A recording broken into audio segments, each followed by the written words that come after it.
जीव जागो जीव जागो, घोर चांद बोले जीव जागो जीव जागो, घोर चांद बोले खत निद्र जाओ माया पिशाचीर बोले, खत निद्र जाओ माया पिशाचीर खोले,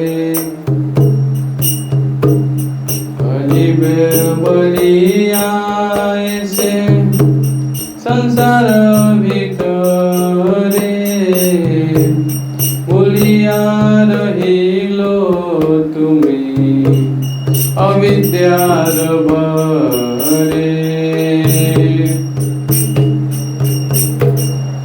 তোমার লইতে আমি পাইনু অবতার,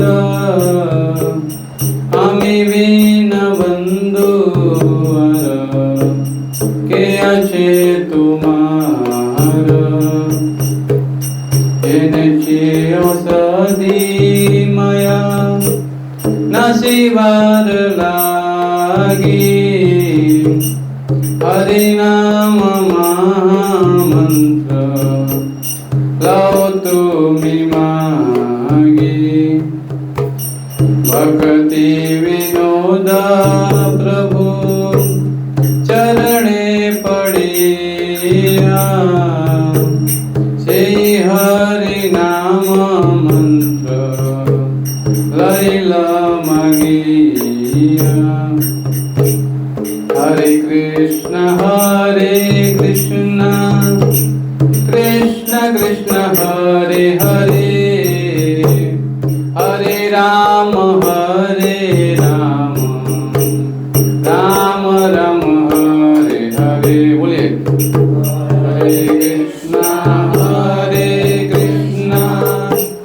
कृष्ण कृष्ण हरे हरे, हरे राम हरे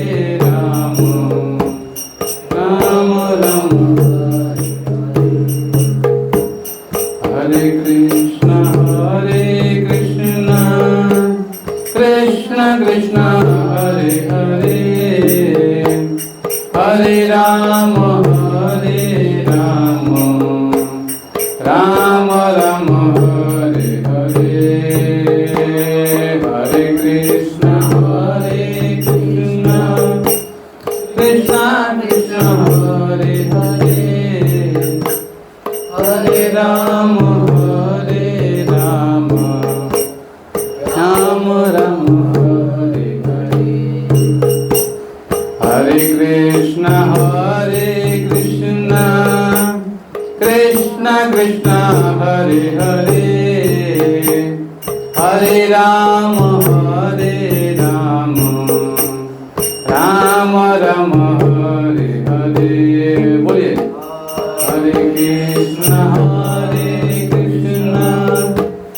कृष्ण कृष्ण हरे हरे, हरे राम राम राम हरे हरे, हरे कृष्ण कृष्ण कृष्ण हरे हरे, हरे राम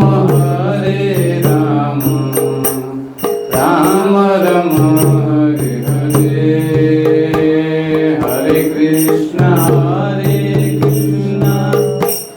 कृष्ण कृष्ण हरे हरे, हरे राम राम राम हरे हरे, हरे कृष्ण कृष्ण कृष्ण हरे हरे, हरे राम राम राम हरे हरे, हरे कृष्ण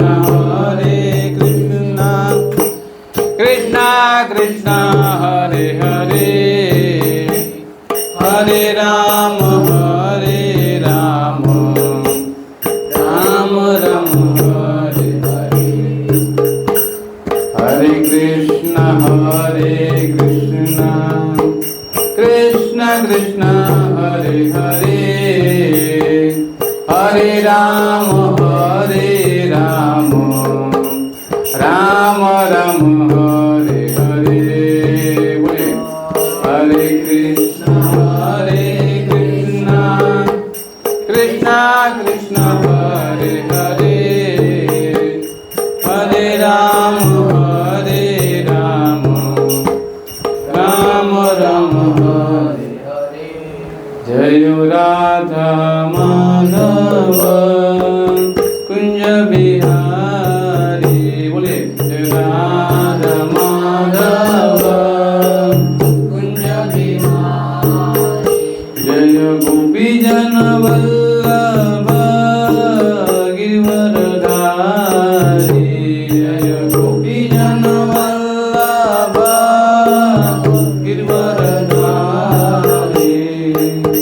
यशोदानंदन व्रज जन रंजन यशोदानंदन व्रज जन यशोदानंदन व्रज जन रंजन यशोदानंदन व्रज जन रंजन यशोदानंदन व्रज जन रंजन यशोदानंदन व्रज जन रंजन यमुना तीरा वनचारी यमुना तीरा वनचारी यमुना तीरा वनचारी यमुना तीरा वनचारी जय राधा माधव कुंज बिहारी जय राधा माधव कुंज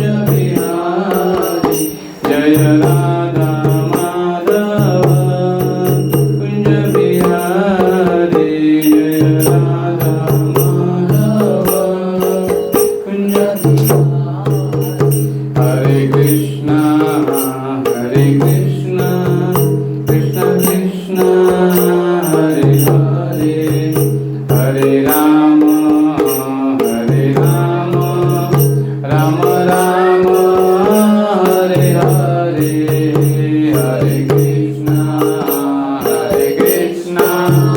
कृष्ण कृष्ण हरे हरे बोले हरे राम राम राम हरे हरे हरे कृष्ण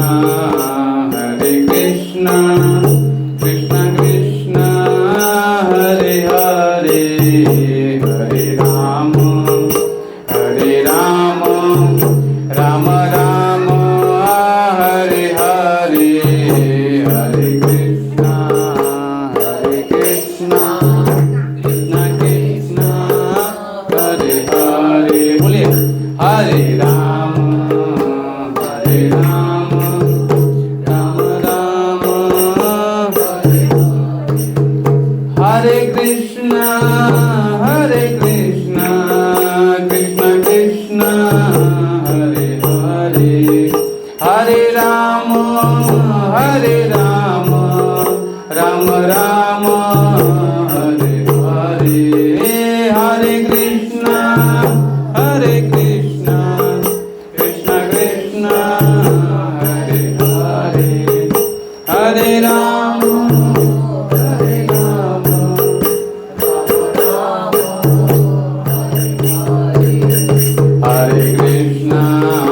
हरे कृष्ण कृष्ण कृष्ण हरे हरे हरे राम राम राम हरे हरे हरे कृष्ण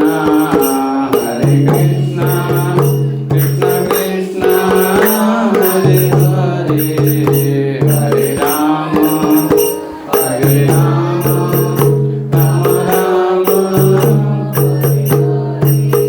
जय राधा श्याम सुंदर, राधा श्याम सुंदर, राधा श्याम सुंदर श्री राधे। जय हो राधा श्याम सुंदर, राधा श्याम सुंदर, राधा श्याम। जय हो जगन्नाथ, जय हो जगन्नाथ बलदेव, जय हो सुभद्रा।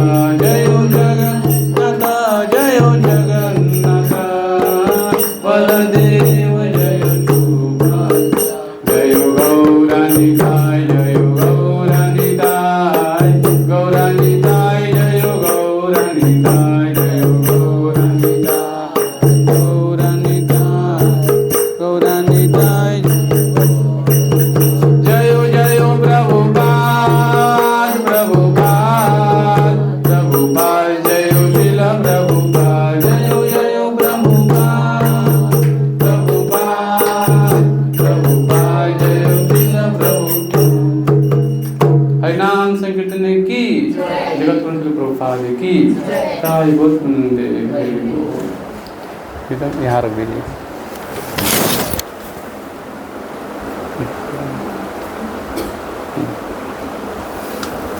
पकड़, मिट्टी का ध्यान से वहाँ नीचे ध्यान। ओम अज्ञानतिमिरान्धस्य ज्ञानाञ्जनशलाकया चक्षुरुन्मीलितं येन तस्मै श्रीगुरुवे नमः। श्री चैतन्यमनोभीष्टं स्थापितं येन भूतले स्वयं रूप कदा मह्यं ददाति स्वपदान्तिकं। वन्देऽहं श्रीगुरो श्रीयुतपदकमलं श्रीगुरुन् वैष्णवांशं श्रीरूपं साग्रजातं सहगण रघुनाथान्वितं तं सजीवं साद्वैतं सावधूतं परिजनसहितं कृष्णचैतन्यदेवं श्रीराधाकृष्णपादान् सहगणललिता श्रीविशाखाविन्तांश्च। हे कृष्ण करुणा सिंधु दीनबंधो जगतपते गोपेश गोपिकाकांत राधाकांत नमस्ते। तप्त कांचन गौरांगी राधे वृंदावनेश्वरी वृषभानुसुते देवी प्रणमामि हरिप्रिय। वाञ्छाकल्पतरुभ्यश्च कृपा सिन्धुभ्यैव च पतितानां पावनेभ्यो वैष्णवेभ्यो नमो नमः। जय श्री कृष्ण चैतन्य प्रभु नित्यानंद श्री अद्वैत गदाधर श्रीवासादि गौर भक्तवृंद। हरे कृष्णा कृष्णा कृष्णा हरे हरे, हरे राम राम राम हरे हरे। सिंहचेता सुप्रणीता वांग्वितरताप्तम प्रभुपादगतफण नमो भक्तिचारोक्तम। नमो विष्णुपदाय कृष्ण पृष्ठाय भूतले श्रीमते भक्ति वेदांत स्वामी जी नामने। नमस्ते सरस्वती देवे गौरवाणी प्रचारिणे निर्विशेष शून्यवादी पाश्चात्य। गीता दे दो सबको, सबके हाथ में दो गीता। और भी दे दो, इसमें पढ़ा वो गीता ले लीजिए सब लोग हाथ में अपने अपने। यहाँ तो पढ़ा, अंदर पढ़े, अंदर से गीता निकाल सबको दे दीजिए। जिसको पानी पीना वहाँ पे रखा है ऊपर, लेके पी सकते हैं ना, प्यास लगे ऊपर है ना पानी लो।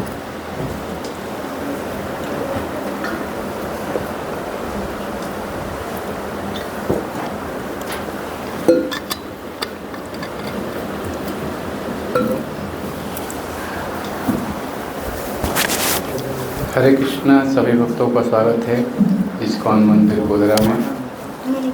खास करके जो पहली बार आए हैं सबका स्वागत है।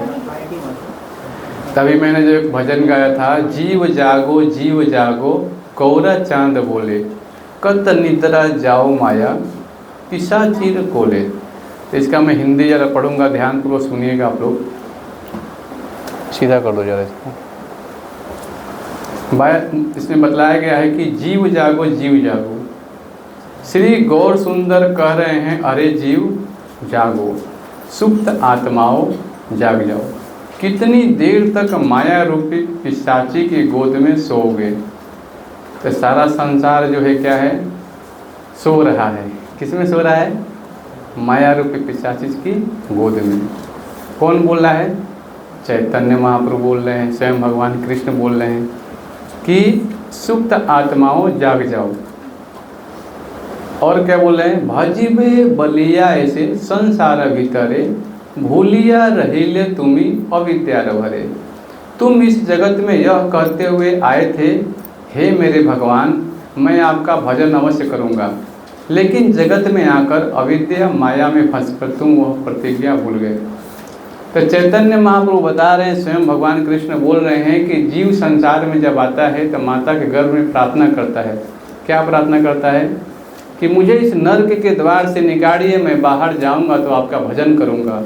ये भगवान से रोज हर जीव प्रार्थना करता है। जो भी संसार में जन्म लिया है सब जीव भगवान से प्रार्थना करते हैं कि हे भगवान, मैं बाहर जाऊंगा तो आपका भजन करूंगा। लेकिन वो प्रतिज्ञा भूल जाता है। कैसे भूल जाता है? जैसे घर में कोई बच्चा जन्म लेता है, उसके माँ उसके अनेक संबंधी आते हैं और बोलते हैं जन्म हुआ है, खूब एंजॉय करते हैं ना। और बच्चा भी सोचता है, रोता है, वो तो शुरू में रोता है, सब रोते हैं, हम भी रोते हैं कि नहीं। बोलते हैं मैं कहाँ आ गए इस संसार में, है ना। बाहर देखते हैं तो कुछ और दुनिया दिखती है। तो भजन का उसको समय ही नहीं मिलता है ना। कैसे नहीं मिलता है? आगे बता रहे हैं, तुम्हारा लईते आमी है नु अवतार, आमी बिना बंधु आर के आछे तुम्हारा। अतः तुम्हें लेने के लिए मैं स्वयं ही इस जगत में अवतरित हुआ हूँ। अब तुम स्वयं विचार करो कि मेरे अतिरिक्त तुम्हारा बंधु सच्चा मित्र अन्य कौन है। तो इस चैतन्य महाप्रभु बता रहे हैं कि संसार में मैं आया ही हूँ इसलिए कि संसार में जितने जो बद्ध जीव जगत में जो कष्ट उठा रहे हैं उनका उद्धार करने के लिए। एनेची औषधि माया नासी बार लागी, हरि नाम महामंत्र लो तुम्ही मांगी। तो बताया गया ये औषधि, जब कोई व्यक्ति बीमार हो जाता है, आईसीयू में भर्ती हो जाता है, तो सबको जाते हैं क्या मिलने के लिए, हाँ। और उसका अलग ही डिपार्टमेंट है कि नहीं। सब नहीं जा सकते वहाँ पे, है कि नहीं। कोई केस है जो डॉक्टर जाता है, उनको एक दो संबंधी जाते मिलने के लिए, है ना। लेकिन सबके लिए अलाउ नहीं है वहाँ पे। तो बताया गया है यहाँ पे कि एनेची औषधि माया नासी बार लागे, मैं माया रूपी रोग का विनाश करने वाली औषधि हरि नाम महामंत्र लेकर आया हूँ। अतः तुम कृपया मुझसे महामंत्र मांग लो। तो चैतन्य महाप्रभु बोल रहे हैं क्या? हरि नाम महामंत्र लो तुम्हें मांगे। चैतन्य महाप्रभु आए और दोनों हाथ खड़ा होकर क्या कर रहे हैं? नमो महावदन्याय कृष्ण प्रेम प्रदायते कृष्णाय कृष्ण चैतन्य नामने गौसे नमः। दोनों हाथ जो ऊपर में बोल रहे प्रदान कर रहे हैं, हरे कृष्ण महामंत्र प्रदान कर रहे हैं। इसको लेने के लिए संसार में जो जीव है वो चाहिए कि हरे कृष्ण महामंत्र का शरण ग्रहण करे, क्योंकि यही औषधि है। हम सब बीमार हैं और हरे कृष्ण महामंत्र क्या है? ये इस रोग की दवाई है। भक्ति विनोद प्रभु चरण पड़िया, से ही हरि नाम मंत्र लैल मांगिया। दरवाजा खोल दीजिए मत जरा।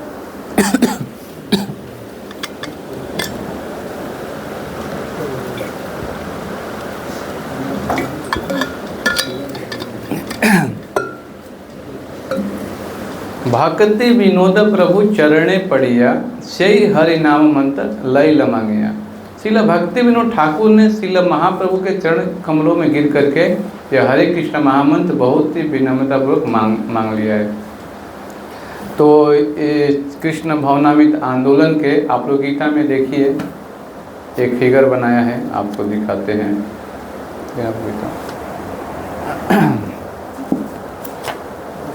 ये निकालिए आप लोग, यहाँ पे देखिए एक फिगर बनाया है ऊपर। श्रील भक्ति विनोद ठाकुर कृष्ण भावनामृत से संपूर्ण जगत को लाभान्वित कराने वाले कार्यक्रम के प्रणेता। तो ये हैं श्रील भक्ति विनोद ठाकुर, है ना, लिखा है यहाँ पे, देखिए लिखा है ना। अब इनके जो यहाँ बताया गया है कि श्रील जगन्नाथ दास बाबा जी महाराज श्रील भक्ति विनोद ठाकुर के आध्यात्मिक गुरु हैं। ये इनके साइड में है ना, उनके गुरु हैं, है ना।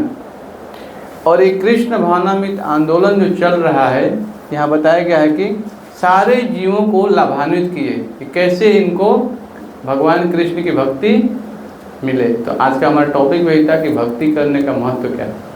तो वैष्णव जन आते हैं तो बताया गया है कि इस संसार में जीव जो देखते हैं कष्ट उठा रहा है, उनके लाभ के लिए बताते हैं।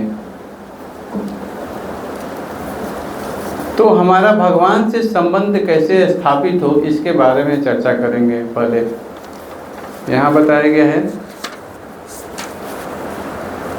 3 सोपान बताए गए हैं। पहला होता है संबंध, अभिधेय और प्रयोजन। भगवत गीता के अध्ययन द्वारा हम 3 बातें सीख सकते हैं। अभी आप लोगों के हाथ में भगवत गीता है तो 3 चीज़ सीखना है कि श्री भगवान कौन है, और भगवान के साथ हमारा संबंध क्या है, और भगवान का जो चरम लक्ष्य है सब जीव का भगवत प्रेम कैसे प्राप्त करना है। ये 3 लक्ष्य हमारा होना चाहिए। तो बताया गया है कि संबंध ज्ञान, पहले ये जानना चाहिए कि हमारा संबंध क्या है भगवान से। जैसे एक माता है, एक पुत्री है, एक माता है उसका बेटा है ना। तो हमारा जो पुत्र है तो हमारा पिता संबंध क्या है बताइए, क्या करते हैं अपने पिताजी के लिए, अपने क्या करते हैं सुबह शाम तक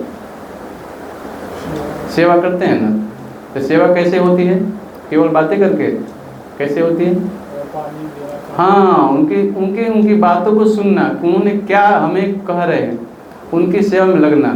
इसी प्रकार भगवत गीता में भगवान ने हमें ये दिया है कैसे कार्य करना है।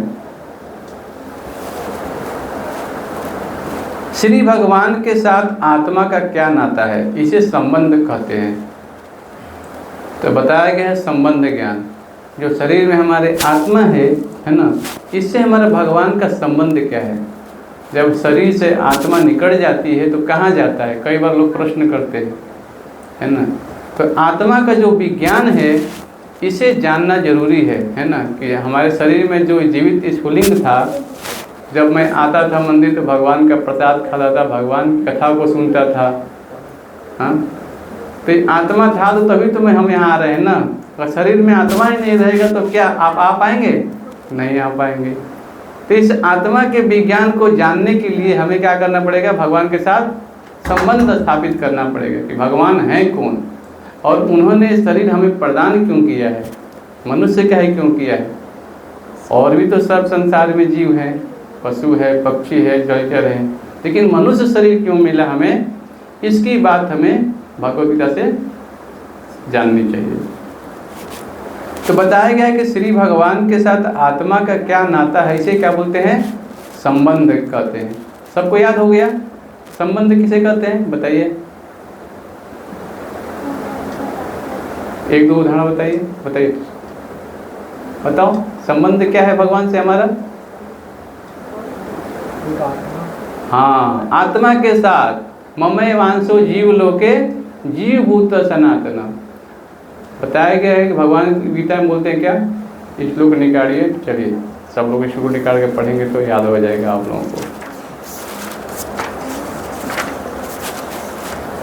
देखिए, जब तक हमारा मन कहीं और रहेगा, हम बैठे भल से हुए हैं लेकिन घर में हमारा मन रहेगा कहीं और जगह रहेगा, तब तक ये बातें हमारे अंदर नहीं जाएंगी, है ना।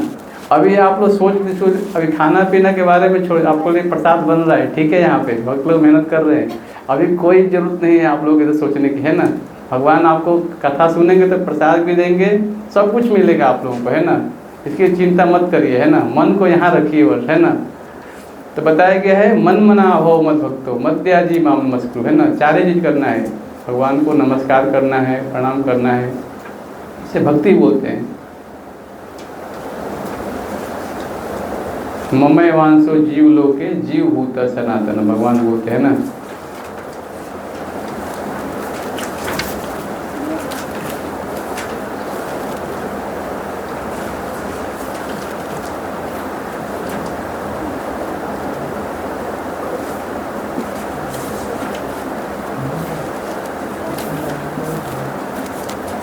मिला श्लोक आप लोगों को?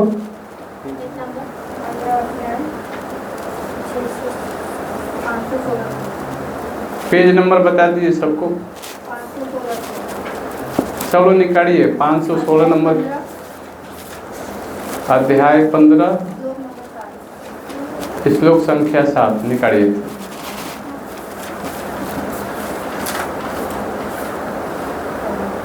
सब लोग बोलेंगे मेरे पीछे। ममय वांसो जीवलोके जीवभूत सनातन मनःषष्ठानि इंद्रियाणि प्रकृति स्थानी कर्षते। बोलिए, इस बद्ध जगत में सारे जीव मेरे शाश्वत अंश हैं। बद्ध जीवन के कारण वे 6 इंद्रियों से घोर संघर्ष कर रहे हैं, जिनमें मन भी सम्मिलित है। तो यहाँ तात्पर्य में श्रील प्रभुपाद जी लिख रहे हैं कि इस श्लोक में जीव का स्वरूप स्पष्ट है। जीव परमेश्वर का सनातन रूप से सूक्ष्म अंश है। देखिए, यही हमें जानना है। आत्मा का संबंध क्या है भगवान से? हाँ, यही चीज़ यहाँ बताया गया है कि हम शाश्वत अंश है भगवान का, है ना। इसे बोलते हैं क्या? संबंध ज्ञान। देखिए, हमें जानना पड़ेगा कि कृष्ण हमारे परम पिता है ना। हम इन्हें भूल गए। अभी इस शरीर मिला है तो भक्ति करके भगवान के साथ संबंध हमें स्थापित करना है। इसमें बहुत नीचे आएंगे पेज नंबर से, जैसे 1 पैराग्राफ में 7वां नंबर बताया गया है कि प्रत्येक जीव आत्मा रूप में अपना विशिष्ट और सूक्ष्म स्वतंत्र होता है। इसी स्वतंत्रता के दुरुपयोग से जीव बद्ध बनता है और उसके सही उपयोग से वह मुक्त बनता है। दोनों ही अवस्थाओं में वो भगवान के समान ही सनातन होता है। मुक्त अवस्था में वो इस भौतिक जगत अवस्था से मुक्त रहता है और भगवान की दिव्य सेवा में निरत रहता है। बद्ध जीवन में प्रकृति के गुण द्वारा अभिभूत होकर वह भगवान की दिव्य प्रेम भक्ति को भूल जाता है। फलस्वरूप उसे अपनी स्थिति बनाए रखने के लिए इस संसार में अधिक संघर्ष करना पड़ता है। तो बताया गया है कि हम सब सूक्ष्म अंश है भगवान का, और हमने क्या किया? स्वतंत्रता का दुरुपयोग किया। अभी आपको मालूम चल गया कि रेड सिग्नल नहीं तोड़ना है। आप गवर्नमेंट के अधिकारी हैं, सोचिए, है ना। लेकिन आपको मालूम है, आपने नियम है लेकिन तोड़ दिया आपने, तो क्या होगा? बाकी जनता भी देखेगी तो क्या करेगी? बोलेगी क्या, ये तो नियम पालन नहीं कर रहे। हाँ, तो भगवान ने हमें प्रकृति के द्वारा कुछ दिया है, नियम दिया है। जैसे क्या? मांसाहार नहीं करना चाहिए, जुआ नहीं खेलना चाहिए, नशा नहीं करना चाहिए, अवैध संबंध नहीं होना चाहिए। सब आपके खंबे हैं, इसे बचना चाहिए। जब हम इन नियमों का पालन करते हैं तो प्रकृति के द्वारा हम अच्छे से रह सकते हैं। जैसे ही प्रकृति के नियम क्या करें, हमको दुख देंगे अगर ये काम करेंगे तो आत्मा का संबंध यहाँ बताया गया है कि दोनों ही अवस्थाओं में भगवान के समान ही सनातन होता है, लेकिन मुक्त अवस्था में वह इस भौतिक अवस्था से मुक्त रहता है और भगवान की सेवा में लगा रहता है। लेकिन बद्ध जीवन में प्रकृति के गुणों द्वारा अभिभूत होकर वह भगवान की दिव्य प्रेम भक्ति को भूल जाता है। अगर हम भगवान की सेवा नहीं करेंगे तो क्या होगा? माया की सेवा करनी पड़ेगी। देखिए, सेवा ना कहीं करना ही पड़ेगा आपको। बिना सेवा किए आप रह नहीं सकते। अब आपके ऊपर स्वतंत्रता भगवान ने दिया है कि आप क्या करना चाहते हैं। तो संबंध स्थापित करने के लिए क्या बताया गया है कि भगवान के साथ हमारा क्या नाता, इसे बोलते हैं क्या? संबंध ज्ञान। फिर दूसरा आता है अविदेय। ठीक है, पिताजी बोल रहे हैं सेवा करने के लिए, आप पिताजी सेवा कर रहे हैं। अभी आता है कि श्री भगवान के साथ उस संबंध को पुनः जागृत करने की पद्धति, इसे बोलते हैं अविदेय। ठीक है, हम भगवान कृष्ण को तो भूल गए, लेकिन फिर से उनसे संबंध कैसे स्थापित हो, इसे क्या बोलते हैं? बोलिए, अविधेय। हाँ, पहला बताया मैंने संबंध, अभी दूसरा क्या है? अविधेय। अविधेय यानी कि हमें भगवान को प्राप्त करना है, कैसे, ये हमें जानना है ना। पुनः संबंध कैसे जागृत हो, तो ये कैसे जागृत होगा? जब आपके पिताजी बोलेंगे कि सब चीज़ें आप जैसे बोले उसे कार्य करेंगे, उनकी बात मानेंगे, पिताजी आपसे खुश होकर के आपको बहुत सारे से सुविधाएं देंगे, है ना। और फिर तीसरा आता है प्रयोजन। जीवन के चरम लक्ष्य भगवत प्रेम की प्राप्ति, इसे बोलते हैं प्रयोजन। तो बताया गया है कि हमें मालूम चल गया तभी भगवान की सेवा। ऐसा नहीं कि आज एक संडे आए सुन लिया, नहीं, धीरे धीरे हर आके रोज़ हम भगवान की कथाओं को सुनेंगे तो हमें मालूम चलेगा कि संसार में कष्ट है और निकलने का यही साधन क्या है? भक्ति। भक्ति आमा अभिजानाति। चलिए, ये भी श्लोक में आप लोगों को गीता में एक बार बता देता हूँ।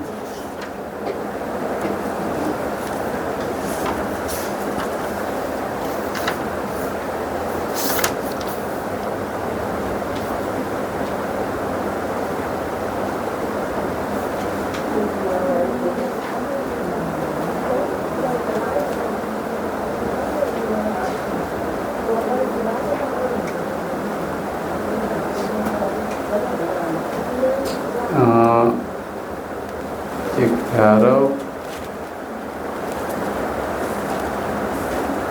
18.55 अध्याय 18 श्लोक संख्या 55।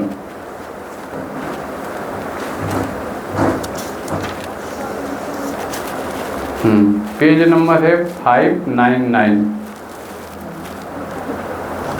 मेरे पीछे बोलेंगे सब लोग। भक्त्या माम अभिजानाति, भक्त्या माम अभिजानाति, यावन चास्मि तत्त्वतः, ततो मां तत्त्वतो ज्ञात्वा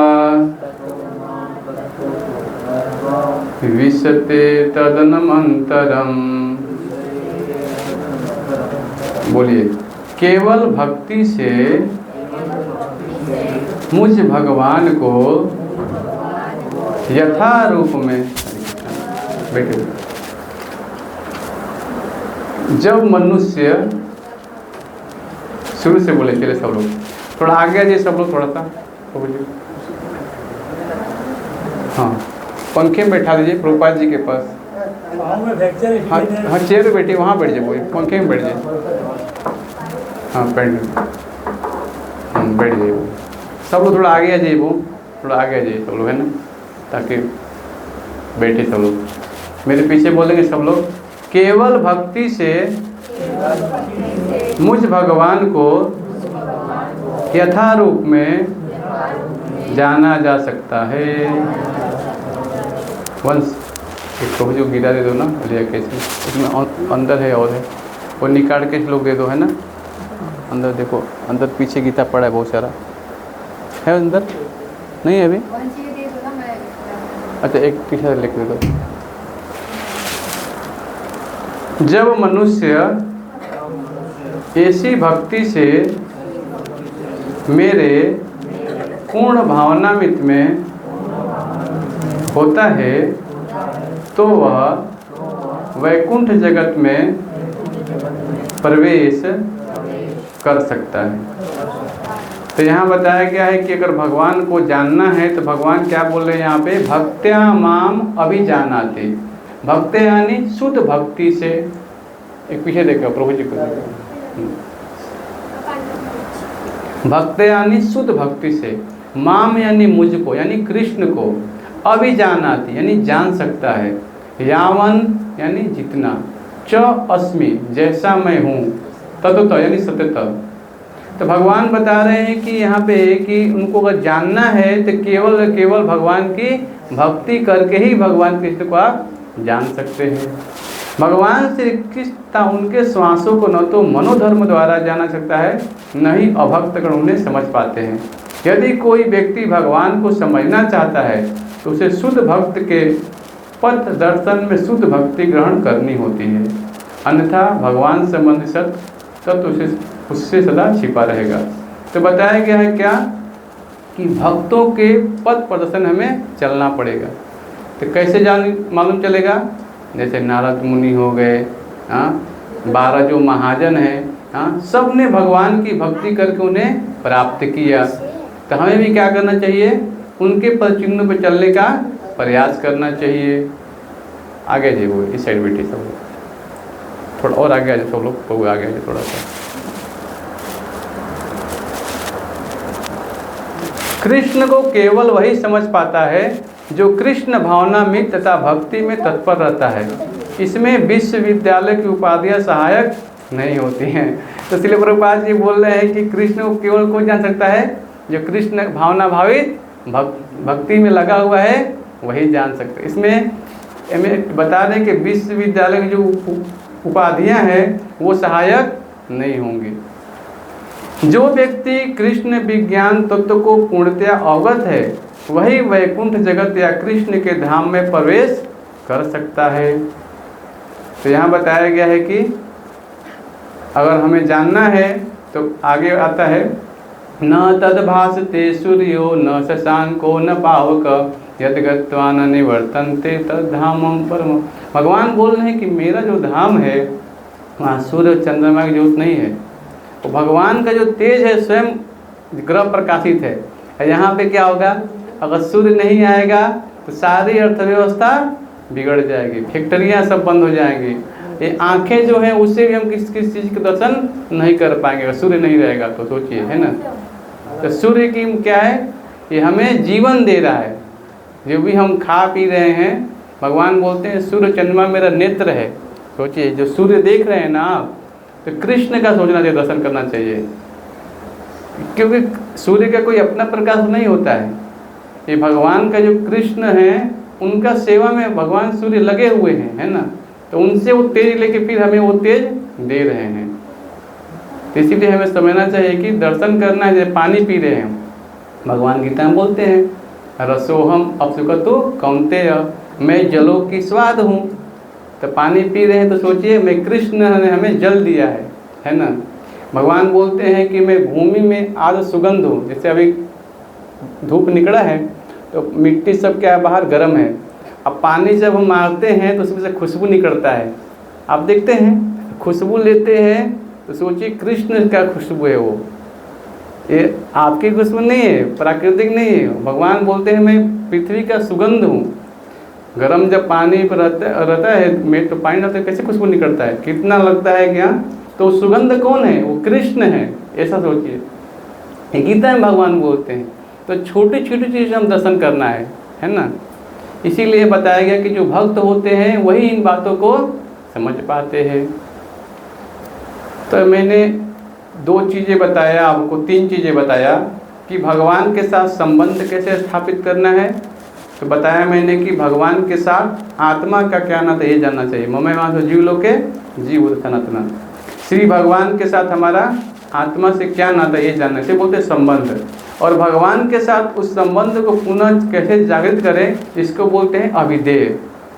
और फिर मैंने बताया कि जीवन का जो चरम लक्ष्य है भगवत प्रेम, इसकी प्राप्ति कैसे करना है, इसको बोलते हैं प्रयोजन। तो ये 3 चीज़ें हमें भगवत से सीखना है, संबंध, अभिधेय और प्रयोजन। तो आत्मा हमारे शरीर में है तो गाड़ी हमारी चल रही है, लेकिन आत्मा है किसका, ये बात हमें जानना है। तो भगवत गीता में आप दूसरे अध्याय में खोलिए, आप लोगों को एक श्लोक मैं बताता हूँ आप लोगों को। दूसरा अध्याय में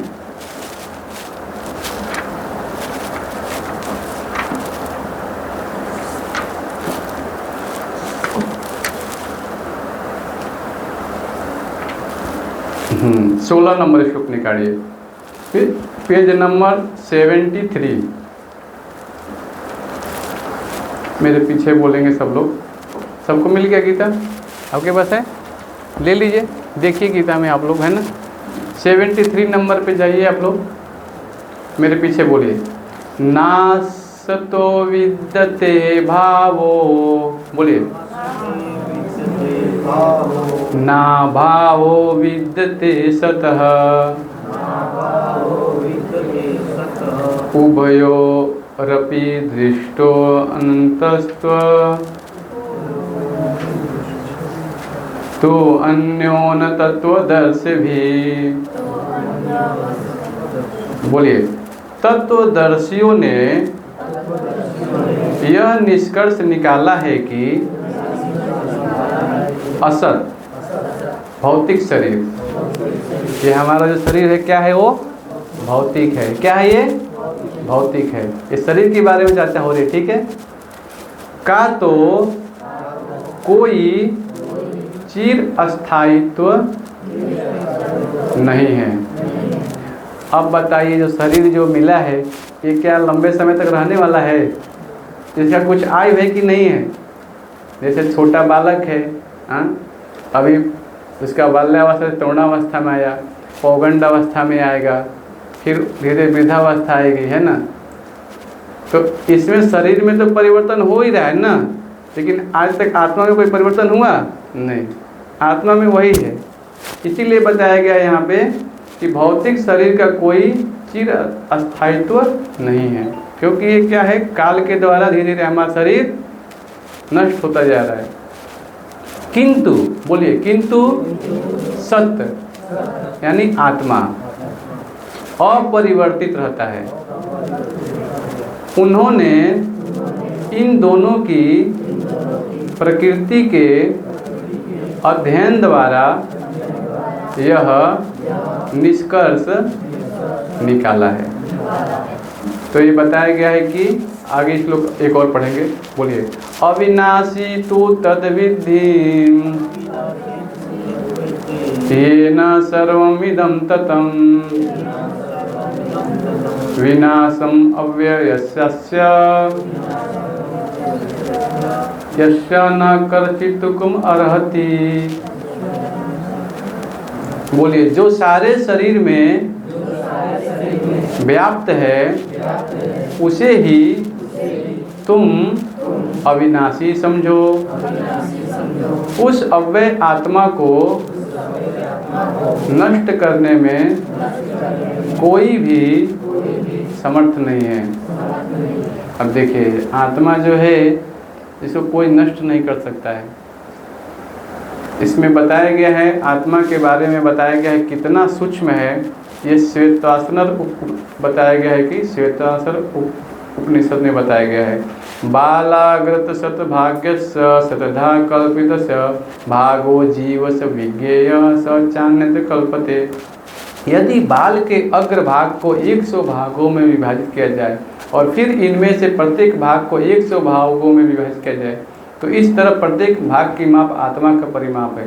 तो ये जो हमारा बाल है ना, इसको बता रहे हैं कि 100 भागों में करिए, एक बाल को 100 भागों में करिए और उससे भी 100 भाग में से फिर से प्रत्येक भाग के जो करेंगे उसमें कितना सूक्ष्म है सोचिए। लेकिन शरीर में आत्मा है तो शरीर में तेज है, आंखें तो देख पा रहे हैं, कान से सुन पा रहे हैं, हाथ से कार्य कर पा रहे हैं, पैर चल के आ गए। हम सोचिए आत्मा में कितनी शक्ति है। हाथी में कितना आत्मा है तो हाथी कितना कुंटल कुंटल, समझ रहे हैं ना।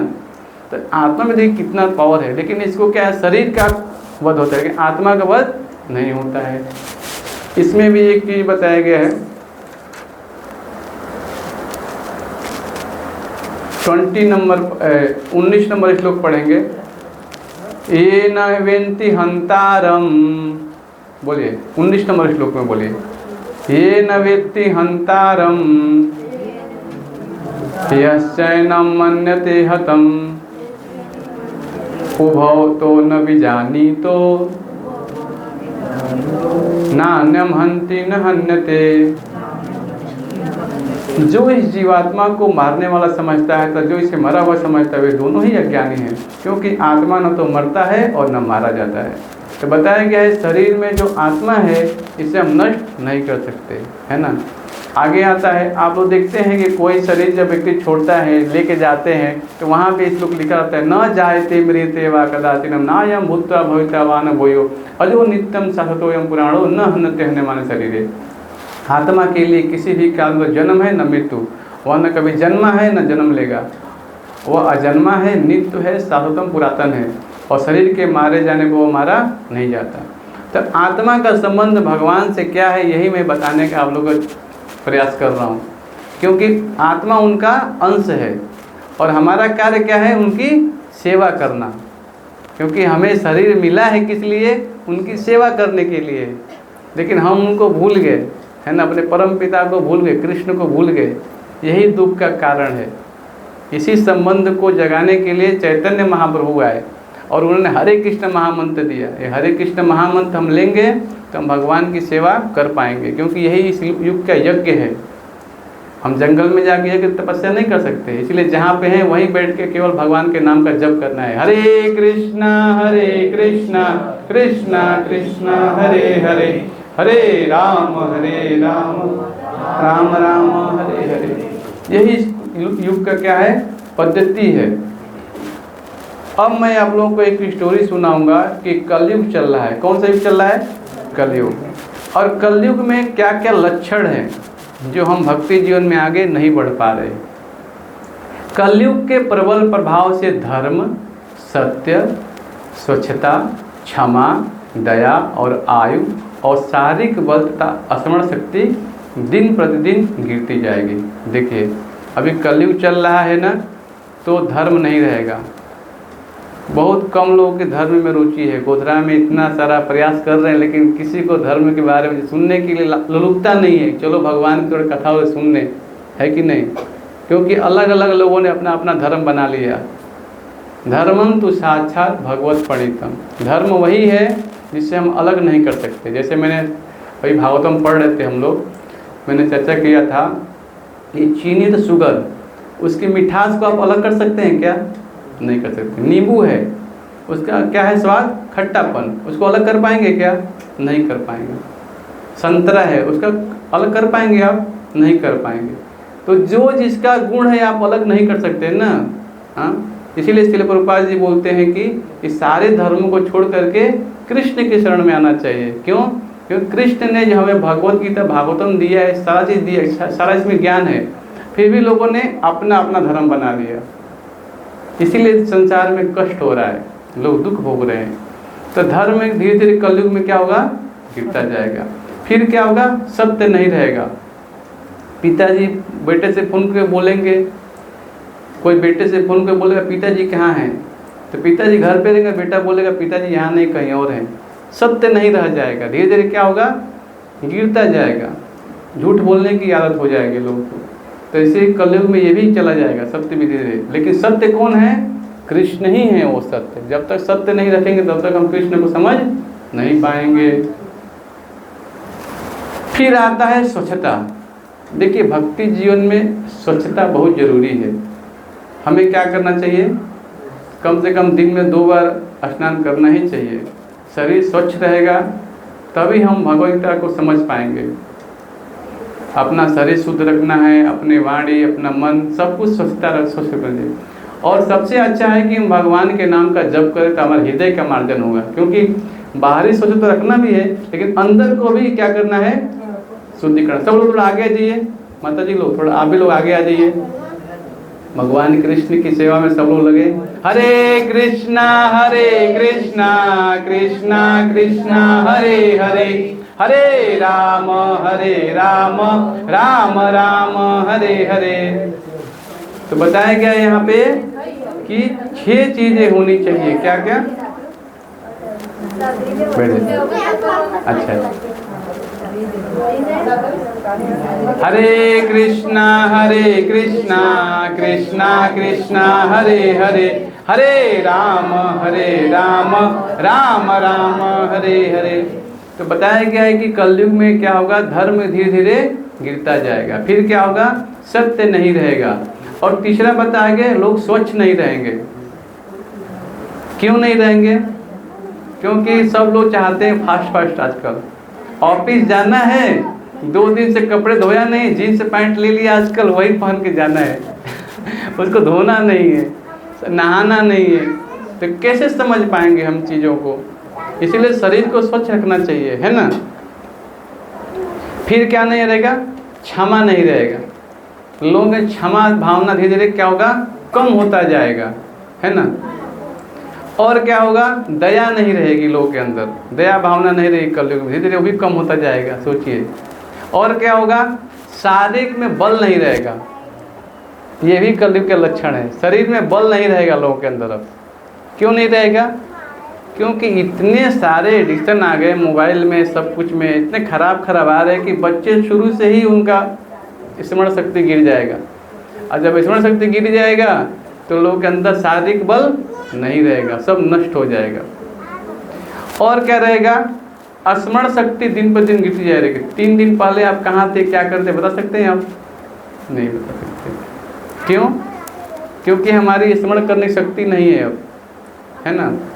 इसीलिए पहले के क्या होता था, जो गुरुकुल में माता पिता बच्चों को भेजते थे, पहले ये सब शास्त्र नहीं था, गुरुजी स्वयं वो बोलते थे और बच्चा खुद श्लोक को याद करता था और सारा चीज़ उसको अपने स्मरण शक्ति में याद होता था। जैसे आज मैं भागवतम पढ़ रहा था, बोला इससे बताया गया कि जो गाय का दूध होता है हम पीते हैं तो हमारी सूक्ष्म तंतुएं क्या होती हैं? विकसित होती हैं। फिर हम शास्त्रों को पढ़ेंगे तो क्या होगा? हम समझ पाएंगे। इसीलिए गाय का दूध बहुत ही महत्वपूर्ण है हमारे जीवन में, क्योंकि इससे हम क्या करते हैं? शास्त्र को समझ सकते हैं। अब सोचिए कितना अच्छा बता रहे प्रभुपाद जी। तो स्मरण शक्ति बढ़ाना है तो हमें क्या करना पड़ेगा? भगवान की भक्ति करके भगवान के नाम का जप करना पड़ेगा। ये हरे कृष्ण महामंत्र जो है इसे जप करेंगे तो क्या होगा? धीरे धीरे हमारी बुद्धि तीक्ष्ण होगी। वैदिक ज्ञान के अभाव में शिक्षा पूरी तरह से भौतिकतावादी हो चुकी है और धर्म बुद्धिहीन कट्टरवादियों के हाथों में कठपुतली बन चुका है। कलयुग में जिसके पास धन होगा उसे ही उच्च चरित्र वाला सज्जन माना जाएगा। समाज में व्यक्ति के पद के अनुसार उसे न्याय की प्राप्ति होगी। तो शास्त्रों में बताया गया है कि कलयुग में जिसके पास ज़्यादा धन होगा ना, उसे ही लोग बोलेंगे बहुत अच्छा व्यक्ति है, बहुत चरित्रवान है, बल से सारा पाप कर्म हो रहा है, बल से उसने गाय के लिए स्वेटर हाउस खोल दिया है, उसे बहुत पैसा कमा रहा है।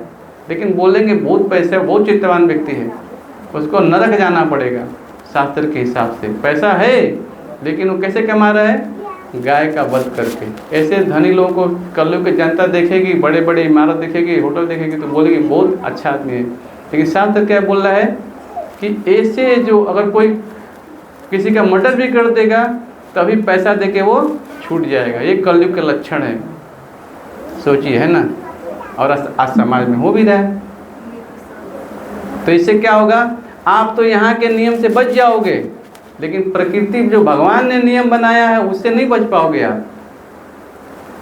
तो भगवान का जो नियम है ये क्या है? बहुत ही सूक्ष्म है, इसे हम बच नहीं सकते, क्योंकि भगवान के कैमरे लगे हुए हैं। क्या क्या कैमरे हैं? सूर्य कैमरा है, चंद्रमा कैमरा है, ये हवा जो चल, ये कैमरे है भगवान के। अंधेरे में आप सब कितना भी गलत काम कर लो, लेकिन अंधेरा जो है वो भी भगवान का कैमरा है, वो भी देख के सब रिकॉर्डिंग कर रहा है। उसमें आप यमराज के यहाँ नहीं बता पाओगे कि चलो वहाँ भी कैमरे लगे हैं भगवान के। ये हवा कैमरा है, अंधेरा कैमरा है, सूर्य, सब भगवान कैमरे लगा कर रखे हैं। लेकिन ये हमें मालूम चले, शास्त्रों में बताया गया सब। तो वहाँ के नियम से हम नहीं बच सकते हैं, है कि नहीं? इसीलिए बहुत हमें सावधानी रखना चाहिए भगवान के, है ना। और क्या बताया गया है? परस्पर आकर्षण के आधार पर स्त्री पुरुष साथ रहेंगे और व्यापार, हाँ क्या रहेगा?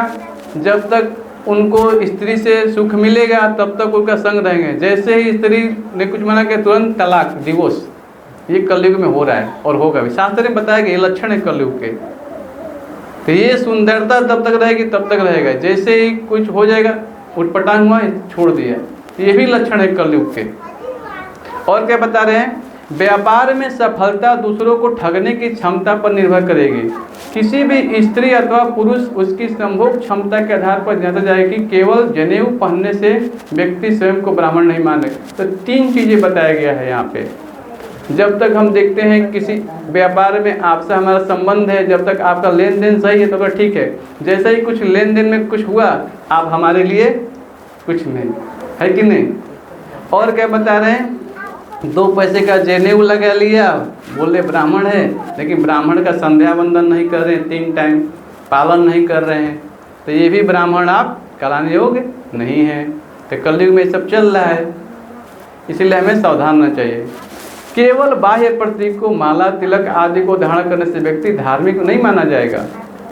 हाँ, ये भी चीज़ बताया गया है कि धार्मिक कब माना जाएगा व्यक्ति? जब सोचेगा कि बहुत ऐसे सब कुछ कर रहा है। लेकिन नियम पालन करना बहुत ज़रूरी है हमें, है ना। जैसे हमें श्रील प्रभुपाद जी ने दिया है, हमें नशा नहीं करना चाहिए, मांसाहार नहीं करना चाहिए, जुआ नहीं खेलना चाहिए और अवैध संबंध, ये चारों पाप के खंभे हैं।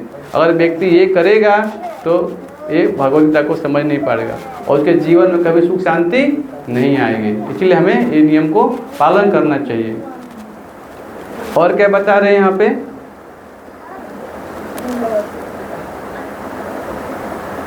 अधिक धन नहीं कमा पाने वाले व्यक्ति को विश्वसनीय पर संदेह किया जाएगा। और हाँ, अब एक चीज़ और बताइए, जो अधिक धन नहीं कमा पाता है ना, कोई घर में फैमिली में, हाँ, तो बोलेंगे विश्वास आदमी नहीं है, एक कलयुग लक्षण है। उस पर लोग विश्वास नहीं करेंगे। भले से वो धन नहीं कमा रहा है, सत्य बोल रहा है, लेकिन घर के लोग, समाज के लोग विश्वास नहीं करेंगे। ये भागवत में बताया लक्षण है कलयुग का। बेचारा क्या करे, उसके भाग्य में नहीं कमा पा रहा है। जब भगवान देंगे तो मिलेगा पैसा, लेकिन समाज में जो स्तर रहेगा, क्या हो रहेगा? सबसे वो अच्छा आदमी नहीं है, समझ रहे हैं ना। ये कलयुग के लक्षण है। लोग उसे मुंह मोड़ लेंगे और जैसे ही पैसा आएगा सब लोग उसके अनेक संबंधी बन जाएंगे। सोचिए। और क्या बता रहे हैं यहाँ पे? उस पर संदेह किया जाएगा, है ना, उस व्यक्ति पे। और क्या बताएं? बोलने में जो चतुर व्यक्ति होगा वो विद्वान पंडित माना जाएगा। आप लोग देखिएगा, कई बार लोग होता है ना, अपनी बातों से ही क्या करते हैं, लोगों को ठग देते हैं। इतना ज़्यादा बोलेंगे, इतना ज़्यादा कि आप उनके विश्वास कर लेंगे। तो 4 दोष बताए गए भगवत गीता के, मैं आप लोगों को दिखा देता हूँ। ये क्योंकि भगवत गीता अगर आपके हाथ में है तो ये 4 चीज़ें हमारे जीवन में सबको ये ध्यानपूर्वक जानना चाहिए। क्योंकि देखिए, ये जो विज्ञान है स्कूलों कॉलेजों में नहीं बताया जाएगा। ये श्रील प्रभुपाद जी ने विद्यालय खोला इस्कॉन, अंतर्राष्ट्रीय कृष्ण भावनामृत, इसी में बताया जाता है। आप भूमिका में जाइए,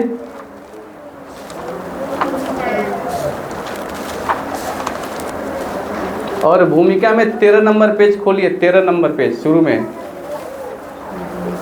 तो बताया गया है। यहाँ पे 13 नंबर पेज में लास्ट में लिखा है, यहाँ पे देखिए, संसारी पुरुष के दोष हैं, वह त्रुटियां अवश्य करता है। इस संसार में जितने भी जीव हैं गलतियां जरूर करेंगे, कोई ना कोई गलती होगा सबसे। आप समझ रहे ना, बिना गलती के कोई रह नहीं सकता, गलतियां होंगी। ठीक है, तो घबराना नहीं चाहिए। दोष है हमारा, क्योंकि हमने जन्म लिया है तो 4 दोष हमारे अंदर रहेंगे। क्या होगा? पहला कि गलतियां हम अवश्य करेंगे।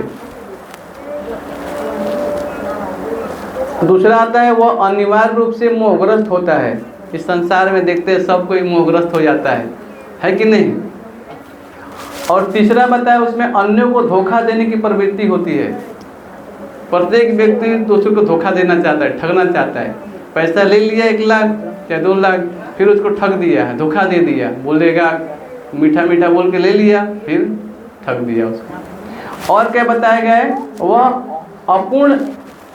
अपूर्ण होता है ना, वह अपूर्ण इंद्रियों के कारण सीमित होता है। देखो इसके क्या होता है, अपूर्ण होता है, इंद्रियां अपूर्ण होती हैं। जैसे मान लीजिए कुछ बच्चे लोग बैठे हैं यहाँ पे, तो देखते हैं जो विज्ञान के विद्यार्थी होंगे, कांच के ग्लास में अगर एक पानी भरा है, उसे पेंसिल डालेंगे, दूर से देखेंगे तो क्या टूटा हुआ नजर आएगा। लेकिन पेंसिल सीधा होता है, दूर से देखने में क्या होता है, टूटा हुआ नजर। और रोड पे जा रहे हैं, हाईवे पे, तो गाड़ी अब देखते हैं यहाँ पे, रोज दूर से देखते हैं तो पानी नजर आएगा, जैसे धूप होगा तो, है ना। लेकिन देखें आगे बढ़ते तो पानी नजर नहीं आता है। और फिर हम देखते हैं, गाड़ी चलाते हैं, जब देखते हैं दूर पूरा जंगल होता है तो लगता है सब पहाड़ है, सब पहाड़ है। लेकिन आप जाइए पहाड़ में, देखिए वहाँ लोग घर बना के भी रह रहे हैं कई जगह, वहाँ गाय भी है, लोग वो रह भी रहे हैं। लेकिन आंखों से क्या दिखता है, केवल जंगल दिख रहा है। तो इंद्रियां जो आंखें हमारी क्या है, वो अपूर्ण है। इन आंखों से हम क्या देख सकते हैं, सूर्य का जो तेज है ये पृथ्वी से सबसे बड़ा है, सोचिए। लेकिन क्या दिखता है, गोला दिखता है, बस आगे छोड़ता है कि नहीं, समझ रहे हैं ना। अभी लाइट बंद हो जाए तो आंखों से कुछ देख भी नहीं पाएंगे हम, सोचिए कहाँ क्या है, सब देखना पड़ेगा, है कि नहीं। इसीलिए क्या है, इंद्रियां हमारी अपूर्ण है, और इन इंद्रियां अपूर्ण से हम भगवान को नहीं देख सकते। इसीलिए भगवान ने क्या किया, अपना विग्रह रूप दिया है। कैसा विग्रह रूप, सच्चिदानंद, जिसे हम भगवान की सेवा कर सके। तो यही हमें जानना है कि ये जो सेवा है, इन इंद्रियों के माध्यम से सेवा करना है। अभी आंखों को क्या करना है, भगवान के सुंदर दर्शन में लगाना है, कान को लगाना है भगवान की कथा सुनने में, हाथ को लगाना है भगवान का मंदिर मार्जन में, और ये पैर को लगा दिया अपने मंदिर आने में। ये पैर है ना, ये सार्थकता तभी तक है कि जब हम भगवान के मंदिर जाएं, वृंदावन, मथुरा, द्वारिका, इन पैरों को वहाँ जाने में लगाना चाहिए, तभी इस शरीर का सार्थक होगा। आगे क्या बता रहे हैं यहाँ पे, यदि कोई व्यक्ति निर्धन है तो उसे बेकार माना जाएगा, और बाह्य आडंबरों की आड़ में कपट फूलेगा फलेगा। अगर कोई व्यक्ति एकदम गरीब है ना, बोलेंगे कोई काम करे, बेकार आदमी है ये, समाज में ऐसा बोलेंगे। क्यों, यही कलयुग का लक्षण है। अरे भाई, हमारे पास 500 करोड़ की फैक्ट्री है, चाहे कुछ भी है, कमा तो लिए पैसा, लेकिन आपका लास्ट में क्या करना है, आप 100 रूम बना लिए, रहेंगे कहाँ, 100 रूम में क्या, एक ही रूम में रहेंगे, आप आराम करेंगे ना। और व्यक्ति निर्धन है, खा पी के सो रहा है, वो भी तो आराम ही कर रहा है ना, समझ रहे कि नहीं। हाँ, तो उसे बेकार लोग मानेंगे। और बाह्य आडंबरों की आड़ में कपट फूलेगा फलेगा। विवाह आपसी सहमति से होंगे, और केवल अच्छी तरह स्नान करने से व्यक्ति को पवित्र माना जाए। तो ये सब कलयुग के लक्षण है। दूर स्थित तीर्थ स्थानों का अधिक महत्व दिया जाएगा, और नदी में स्नान करने को तीर्थ यात्रा की सफलता समझा जाएगा। लोग अपनी सुंदरता को बढ़ाने के लिए अपने बालों को अलग अलग तरीके से संवारेंगे। लावण्यम किस धारणा भागवतम में आता है। लोग आजकल क्या करेंगे, बड़े बड़े बाल रखेंगे, लोग मैं बहुत सुंदर हूँ। ये कलयुग के लक्षण है सब। देखिए तमोगुण बढ़ता है शरीर में, समझ रहे हैं ना। तमोगुण में क्या होता है, आलस, प्रमाद, निद्रा, ये सब आता है। इसीलिए हमें क्या करना चाहिए, थोड़ा बाल छोटे रखना चाहिए, मीडियम रखना चाहिए, ज़्यादा बड़े बड़े नहीं रखना चाहिए। और क्या बताया कि यहाँ पे अधिकांश लोगों के लिए 2 समय की रोटी कमाना ही जीवन का एकमात्र लक्ष्य होगा। परिवार का भरण पोषण करने में सफल व्यक्ति को पटु माना जाएगा और केवल प्रसिद्धि प्राप्त करने के लोग धर्म का पालन करेंगे। तो बताया गया है कि 2 समय की रोटी कमा पाना जीवन का एकमात्र चरम लक्ष्य बन जाएगा कलयुग में। क्योंकि अगर परिवार चलाना है तो काम तो करना पड़ेगा, लेकिन हमें समझना चाहिए कि जो हम कार्य कर रहे हैं उसे भगवान को अर्पित करें। उससे हमारा क्या होगा, कर्म बंधन कट जाएगा। और जब कर्म बंधन कटेगा तभी हम सुखी जीवन जी पाएंगे। इसीलिए हम कृष्ण भावना में, इसलिए प्रभुपाद जी बोलते हैं क्या, कि जो भी हम कार्य कर रहे हैं किसके लिए कर रहे हैं, कृष्ण के लिए कर रहे हैं। क्योंकि केंद्र में कृष्ण है। प्रभु जी ने सुबह गए थे, बहुत सारा सब्जी लेके आए, कोई फूल लेके आ रहे हैं, तो किसके लेके ले आ रहा है, भगवान के तो लेके आ रहा है ना। जो भी हम ला रहे हैं भगवान को अर्पित कर रहे हैं, फिर उस चीज़ों को ग्रहण कर रहे हैं। ये घर में भी करना है आप लोगों को, घर भी आपका मंदिर है।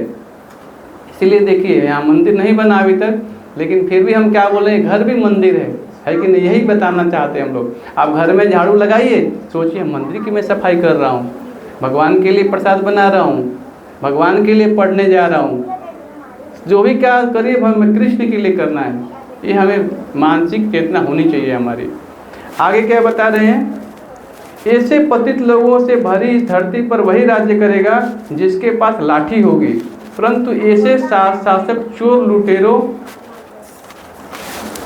जैसा व्यवहार ही करेंगे। तो जिसकी लाठी उसकी भैंस, भागवतम में आता है। संसार में जिसके पास पावर रहेगा वही राज्य करेगा। समझ रहे हैं ना, भागवतम में बताया गया है, समझ रहे हैं।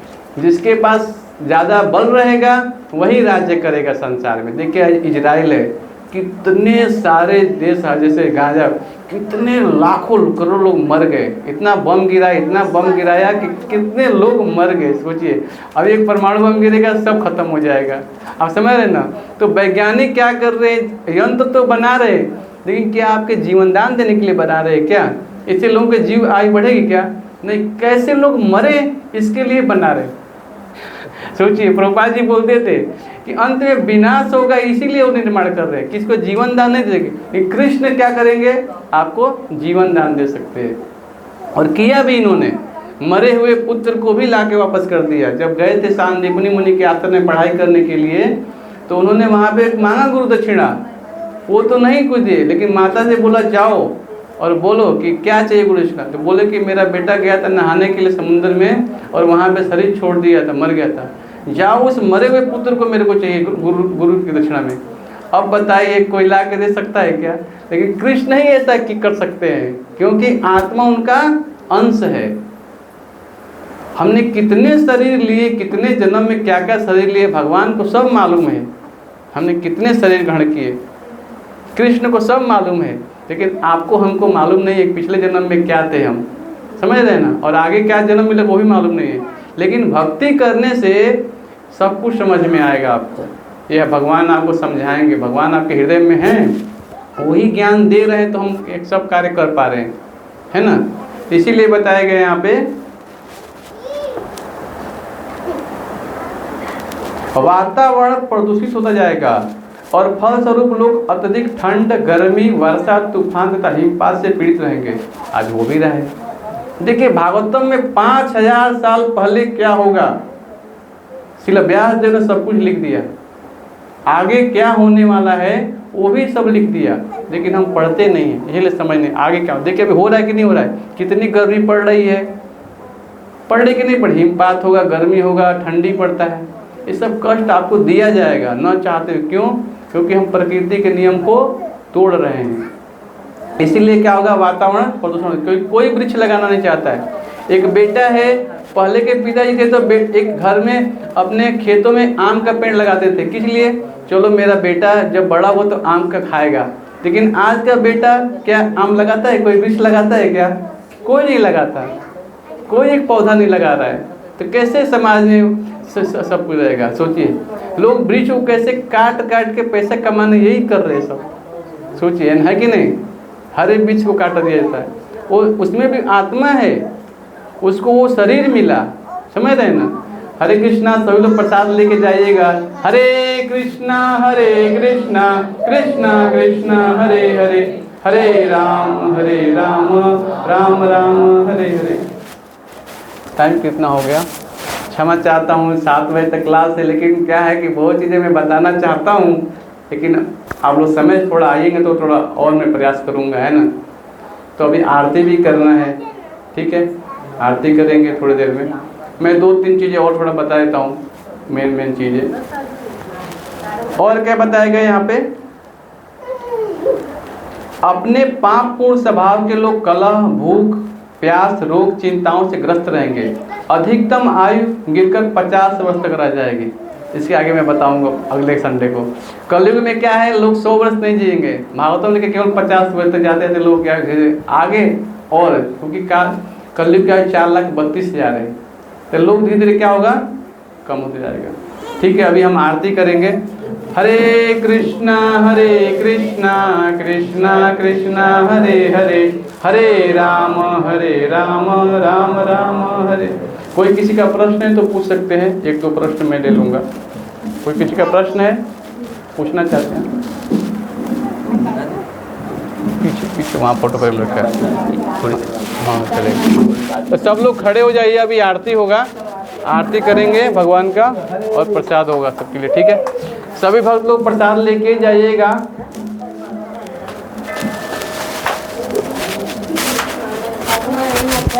तो जी इसको ज़रा इसमें रख दीजिएगा, सब गीता को रख दो ना उठा के।